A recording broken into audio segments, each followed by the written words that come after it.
الحمد لله نحمده ونستعينه ونستغفره ونؤمن به ونتوكل عليه ونعوذ بالله من شرور أنفسنا ومن سيئات أعمالنا من يهد الله فلا مضل له ومن يضلله فلا هادي له ونشهد أن لا إله إلا الله محمدا عبده ورسوله أما بعد فأعوذ بالله من الشيطان الرجيم بسم الله الرحمن الرحيم إنا نحن نزلنا الذكر وإنا له لحافظون صدق الله العظيم. میرے محترم بزرگوں، دوستوں اور عزیز ساتھیوں، اللہ تبارک و تعالی نے اس کائنات میں کم و بیش 1,24,000 انبیاء علیہ السلام کو مبعوث فرمایا، اور بہت سے انبیاء کو صحیفے دے کر بھیجا، بہت سے انبیاء پر کتابیں نازل فرمائیں، اور بہت سے انبیاء وہ پچھلے نبیوں کی دعوت کو عام کرنے کے لیے آتے تھے. جب کبھی کسی قوم میں بے دینی پھیل جاتی اور شریعت کا لحاظ نہ رہتا تو انبیاء کو اللہ تبارک و تعالی مبعوث فرماتے، کبھی نئی شریعت دے کر بھیجتے اور کبھی پچھلے نبی کی شریعت پر ہی ان کو مبعوث فرماتے.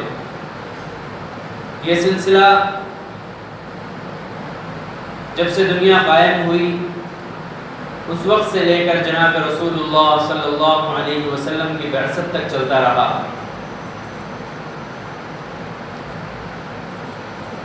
اور 4 کتابیں ایسی ہیں جو مشہور ہوئی، جن کا نام ہے، اور باقی بہت سارے صحائف بھی نازل کیے گئے. ان 4 ناموں میں تورات، انجیل، زبور اور قرآن مجید، یہ 4 کتابیں ہیں جو مشہور اور بڑی کتابیں ہیں. ان میں بھی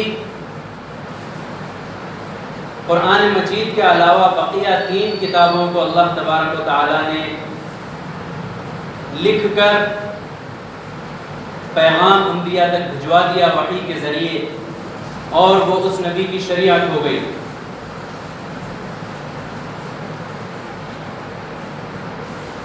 اور پھر نبی کے اس دنیا سے رخصت فرمانے کے بعد جیسے جیسے وقت گزرتا جاتا اس قوم کے لوگوں نے کتابوں میں رد و بدل کرنا شروع کر دیا اور کتابوں کو تبدیل کر دیا. بہت سارے احکام بدل کے رکھ دیے جو اللہ کی جانب سے بھیجے ہوئے نہیں تھے، ان کی خواہشات کے مطابق تھے. ان احکامات کو کتابوں میں داخل کیا.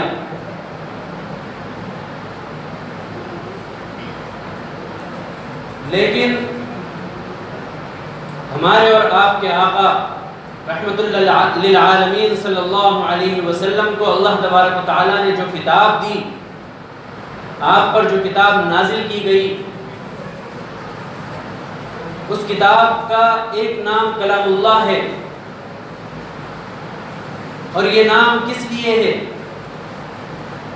یہ نام اس لیے ہے کہ پچھلی کتابوں کو اللہ تبارک و تعالی نے تختیوں کی شکل میں نازل کیا یا کتاب کی شکل میں نازل کیا، لیکن قرآن مجید اللہ تبارک و تعالی کا کلام ہے. اللہ تبارک و تعالی نے یہ کلام فرمایا ہے. دنیا قائم ہونے سے 2000 سال پہلے اللہ تبارک و تعالی نے کتاب کی تلاوت کی، قرآن مجید کی تلاوت کی، کلام اللہ کی تلاوت کی. اور کتاب کو اللہ تبارک و تعالی نے نازل فرمایا اس کا تذکرہ خود اللہ تبارک و تعالیٰ نے قرآن میں فرمایا ہے کہ وَإِنَّهُ لَتَنزِيلُ رَبِّ الْعَالَمِينَ، یہ کتاب کس کے ذریعے نازل کی گئی؟ یہ کتاب کس کی ہے؟ یہ کتاب ہے رب العالمین کی۔ وَإِنَّهُ لَتَنزِيلُ رَبِّ الْعَالَمِينَ، یقیناً اس کتاب کو تمام جہانوں کے رب نے نازل کیا، اور نازل کس کے ذریعے کیا؟ کس کے ذریعے بھیجا؟ تو آگے فرمایا نزل بہ الروح الامین، یہ نازل کی گئی بہت مقرب اور بہت معزز فرشتے جبرائیل امین کے ذریعے سے۔ یہ کتاب کا پیغام لے کر، وحی لے کر کون آیا؟ جبرائیل علیہ السلام آئے۔ اور پھر یہ کتاب کس پر نازل کی گئی؟ یہ کتاب نازل کی گئی جناب رسول اللہ صلی اللہ علیہ وسلم پر، علی قلبک لتکون من المنذرین۔ اور کیسے نازل کی گئی؟ یہ کتاب نبی کریم صلی اللہ علیہ وسلم کے قلب پر نازل کی گئی۔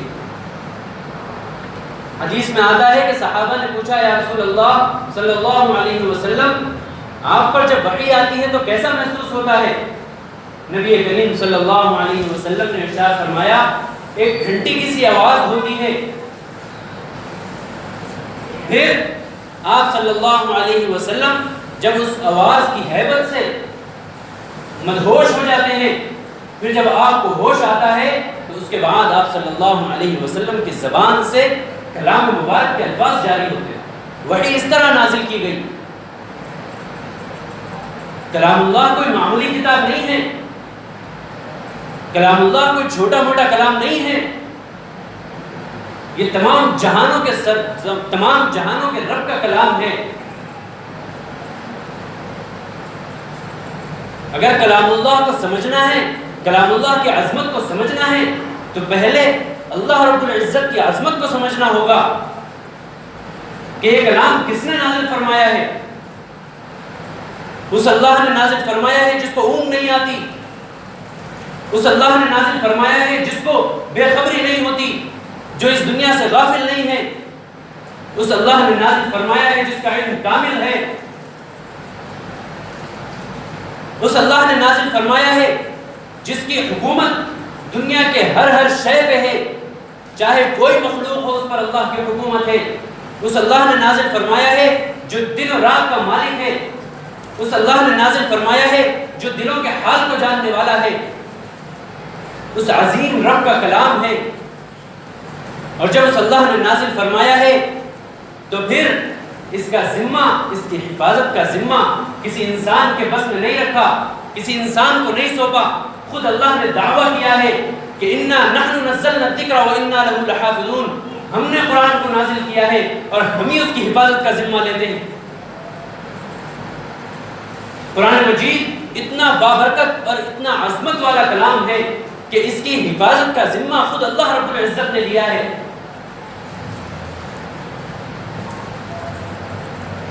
اس کے باوجود بھی جناب رسول اللہ صلی اللہ علیہ وسلم کے زمانے سے ہی ایسے ملعون و مردود پیدا ہوتے رہے جنہوں نے قرآن پر انگشت نمائی کی اور قرآن کو مٹانے کی کوشش کی، قرآن کو غلط ثابت کرنے کی کوشش کی۔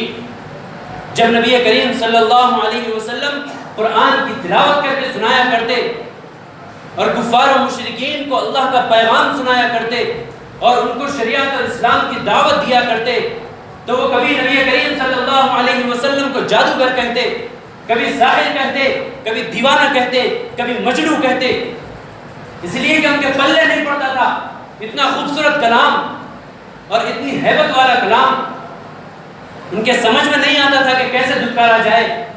تو وہ یہ ہیلوں سے، بہانوں سے نبی کریم صلی اللہ علیہ وسلم کو تکلیفیں پہنچاتے اور ایسے الفاظ کہتے جس کی وجہ سے آپ صلی اللہ علیہ وسلم کو تکلیفیں پہنچتی۔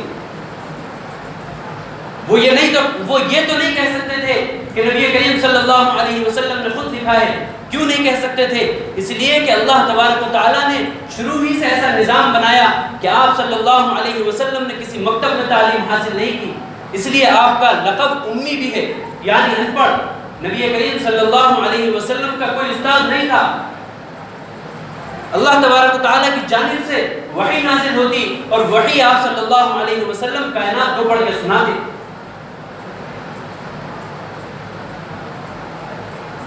اور ایسا ہی نہیں ہے کہ نبی کریم صلی اللہ علیہ وسلم کے دور میں ابو جہل ابو لہب پیدا ہوتے رہے ہوں اور وہ سلسلہ وہاں تھم گیا ہو. ہر صدی میں ایسے ملعون اور مردود پیدا ہوئے ہیں جنہوں نے قرآن کا انکار کیا ہے، قرآن پر انگشت نمائی کی ہے، قرآن کے بارے میں غلط بیانی کی ہے. آج کل بھی ایک مردود اور ملعون پیدا ہو گیا ہے. ہم اور آپ واٹس ایپ پہ دیکھ رہے ہیں کہ وسیم رضوی نامی ایک شخص ہے جو قرآن کے متعلق بکواس بک رہا ہے. یہ کہتا ہے کہ قرآن میں 26 آیتیں ایسی ہیں نعوذ باللہ جن کی وجہ سے دہشت گردی پھیل رہی ہے، اور یہ الزام لگاتا ہے کہ ان آیتوں کو حضرت ابو بکر، حضرت عمر اور حضرت عثمان رضی اللہ عنہم اجمعین نے قرآن میں شامل کیا ہے. اس مردود اور جاہل کو یہ نہیں پتا کہ قرآن میں کوئی تبدیلی نہیں ہو سکتی. قرآن اللہ کا کلام ہے، اس نے اللہ کو ہی نہیں سمجھا، اسے یہی نہیں پتا کہ اللہ کون ہے، تو اسے یہ کیا پتا ہوگا کہ کلام اللہ کیا ہے. سپریم کورٹ میں عرضی داخل کی اور کہتا ہے کہ ان 26 آیتوں کو قرآن سے ہٹا دیا جائے، کیونکہ قرآن میں 26 آیتیں جو جہاد کی آیتیں ہیں اس میں یہ حکم دیا جاتا ہے کہ کافروں کو قتل کر دیا جائے. اسے نہیں پتا کہ قرآن کیا ہے، اسے سیاق و سباق نہیں پتا قرآن کا. وہ جاہل ملعون یہ دعویٰ کرتا ہے. تو میں اسے یہ بتانا چاہتا ہوں کہ قرآن ایسی کتاب نہیں ہے جس میں رد و بدل کیا جا سکے. دنیا تو زیر و زبر ہو سکتی ہے لیکن قرآن کے زیر و زبر میں کوئی فرق نہیں آ سکتا. کیوں نہیں آ سکتا؟ اس لیے نہیں آ سکتا کہ اس کو نازل کرنے والے نے خود دعویٰ کیا ہے کہ اِنَّا نَحْنُ نَزَّلْنَا الذِّكْرَ وَإِنَّا لَهُ لَحَافِظُونَ. ہم نے قرآن کو نازل کیا ہے اور ہم ہی اس کی حفاظت کرنے والے ہیں. جس کتاب کی حفاظت کا ذمہ اللہ نے لیا ہو اس کتاب میں کیسے رد و بدل ہو سکتا ہے، یا اس کتاب کا کوئی لفظ کیسے غلط ہو سکتا ہے، یا کیسے غلط تعلیم دے سکتا ہے. میں بتانا چاہوں گا کہ جہاد کی آیتیں کب نازل ہوئی، جہاد کب نازل ہوا. اسے نہیں پتا سیرت کی تاریخ کیا ہے، اسے نہیں پتا جناب رسول اللہ صلی اللہ علیہ وسلم کی تاریخ کا. آپ صلی اللہ علیہ وسلم کو نبی بنایا گیا 40 سال کی عمر میں، 40 سال کی عمر میں نبی بنایا گیا، اور 13 سال کی مکے کی زندگی. 13 سال کوئی معمولی وقفہ نہیں ہوتا. 13 سال کی مکے کی زندگی میں ہم اور آپ سب جانتے ہیں کہ صحابہ صعوبتیں جھیلتے، پریشانیاں جھیلتے، مصائب اور مشکلات کو جھیلتے. حضرت بلال رضی اللہ تعالیٰ عنہ کے واقعات بھرے پڑے ہیں احادیث کی کتابوں میں. ان کو تپتے ہوئے ریت پر لٹا دیا جاتا تھا اور ان سے کہا جاتا تھا کہ اللہ کا انکار کرو، لیکن ان کی زبان پر صرف اللہ احد کا نعرہ ہوتا تھا. 13 سال نبی کریم صلی اللہ علیہ وسلم کو اور آپ کے صحابہ اکرام رضوان اللہ علیہم اجمعین کو تکالیف دی گئی، پریشانیاں اور مصائب میں الجھایا گیا. اس وقت تک اللہ تبارک و تعالیٰ کا یہ حکم نازل نہیں ہوا تھا کہ اگر کوئی کافر تم پر ہاتھ اٹھاتا ہے، تم کو تکلیفیں پہنچاتا ہے، تمہارے دین پر عمل کرنے میں روڑے اٹکاتا ہے، تو اس کے ساتھ بدلہ لو، انتقام لو یا دفاع کرو. یہ حکم نازل نہیں ہوا تھا. 13 سال کی زندگی کیسی گزری کہ مسلمانوں پر پہاڑ توڑ دیے گئے، مصیبتوں کے پہاڑ توڑ دیے گئے. خود جناب رسول اللہ صلی اللہ علیہ وسلم جب نماز ادا کرتے تو مکے کے اوباش، مکے کے یہ کفار و مشرکین آپ کی گردن پہ اونٹ کی اوجڑی اور گندگی رکھ دیا کرتے تھے. لیکن آپ صلی اللہ علیہ وسلم کو حکم نہیں دیا گیا تھا کہ ان کے ساتھ دفاع کا معاملہ کرو یا ان کو جواب دو. جب ہجرت کا حکم ہو گیا، صحابہ کی ہجرت ہو گئی، نبی کریم صلی اللہ علیہ وسلم ہجرت فرما کر مدینہ تشریف لے آئے، اور کفار و مشرکین مکے کے ان دہشت گردوں کی دہشت گردی ختم نہیں ہوئی. نبی کریم صلی اللہ علیہ وسلم کو ستانے کے وہی منصوبے بنائے جاتے رہے. مسلمانوں کو ہر ہیلا و بہانہ ڈھونڈا گیا کہ ستایا جائے. تو پھر جب اللہ تبارک و تعالیٰ کا حکم نازل ہوا کہ اگر اب یہ لوگ تمہارے ساتھ مقابلے پہ آتے ہیں یا تمہیں ستانے کے لیے آتے ہیں یا تمہیں دین پر عمل کرنے میں کوئی روڑے اٹکاتے ہیں اور مشکلات کھڑی کرتے ہیں تو اب ان سے مقابلہ کیا جائے، اب ان کا منہ توڑ جواب دیا جائے۔ یہ ہے جہاد کا شان نزول۔ جہاد ایسے نازل ہوا ہے، اور یہ کمبخت کہتا ہے کہ جہاد نازل ہوا، جہاد کی وجہ سے مسلمانوں میں دہشت گردی پھیل رہی ہے، اسے علم نہیں ہے دین کا، یہ ملحد ہے، ملعون ہے یہ شخص، اس نے کہاں سے دین سیکھا، اسے دین کا پتہ ہی نہیں ہے، یہ پتہ نہیں کس کے اشاروں پر ایسے بیان دے رہا ہے۔ اور پھر دوسرا الزام یہ لگایا کہ حضرت ابو بکر، حضرت عمر اور حضرت عثمان رضی اللہ عنہم اجمعین کے دور میں قرآن میں یہ آیتوں کو شامل کیا گیا۔ کتنا بڑا الزام ہے! انسان، ایک مسلمان اگر ایسی بات کرے تو وہ ایمان سے خارج ہوتا ہے۔ یہ نام نہاد مسلمان یہ صحابہ پر الزام عائد کرتا ہے، تو اس کا جواب یہ ہے کہ اللہ تبارک و تعالی جس نے یہ ذمہ لیا کہ ہم نے قرآن کو نازل کیا ہے اور ہم ہی قرآن کی حفاظت کرنے والے ہیں، تو یہ حفاظت اللہ تبارک و تعالیٰ کے قرآن کے نزول سے لے کر قیامت کے دن تک باقی رہے گی۔ اللہ کا یہ دعویٰ قرآن کے نزول سے لے کر قیامت قائم ہونے تک باقی رہے گا۔ تو نعوذ باللہ ثم نعوذ باللہ، ایسا تو ممکن ہی نہیں ہے۔ لیکن اگر اس کی بات کو کچھ دیر کے لیے سمجھا جائے اور مانا جائے کہ صحابہ نے اس میں تخفیف کی ہے، ترمیم کی ہے، تو پھر 1400 سال سے یہ قرآن جو پڑھا جا رہا ہے ان 26 آیتوں کے ساتھ پڑھا جا رہا ہے اور روز قیامت تک پڑھا جائے گا، تو پھر 1400 سال تک اللہ کا وہ دعویٰ کہاں گیا؟ وہ تو دعویٰ غلط ثابت ہوا نا اس کی بات کے مطابق۔ اگر وہ آج چیلنج کرتا ہے تو پھر 1400 سال سے جو قرآن پڑھا جا رہا ہے، اور پھر کیا اس دور میں دوسرے صحابہ نہیں تھے؟ میرے اور آپ کے آقا جناب رسول اللہ صلی اللہ علیہ وسلم نے صحابہ کے متعلق فرمایا ہے کہ اصحابی کالنجوم ایہم اقتدیتم اہتدیتم، کہ میرے صحابہ ستاروں کے مانند ہیں۔ جب صحابہ کے متعلق آپ نے اتنی بڑی بات کہی تو کیا ایک صحابی نے بھی یہ آواز نہیں اٹھائی کہ آپ ترمیم کیوں کر رہے ہو؟ نعوذ باللہ، ہم تو یہ مانتے ہی نہیں کہ ترمیم ہوئی اس کے قول کے مطابق۔ پھر خود اللہ تبارک و تعالیٰ نے صحابہ کے متعلق قرآن میں فرمایا کہ رضی اللہ عنہم ورضوا عنہ، کہ وہ اللہ سے راضی ہیں اور اللہ ان سے راضی ہے۔ تو صحابہ کے متعلق ایسے الفاظ بک رہا ہے۔ ہم اللہ تبارک و تعالیٰ سے یہ دعا کرتے ہیں کہ اللہ ایسے ملعون و مردود کو ایسے عذاب میں مبتلا کرے کہ رہتی قیامت تک کے لیے آنے والی نسلوں کے لیے یہ عبرت کا نشان بن جائے۔ اور ساتھ ہی ساتھ میں یہ ایک اپیل کرنا چاہوں گا کہ آج وقت کی بہت اہم ضرورت ہے کہ مسلمان اپنے بچوں کو قرآن سے جوڑیں، مسلمان اپنے بچوں کو بتائیں کہ قرآن کی عظمت کیا ہے، مسلمان اپنے بچوں کو بتائیں کہ صحابہ کی عظمت کیا ہے، مسلمان اپنے بچوں کو سکھائیں کہ دین کی عظمت کیا ہے۔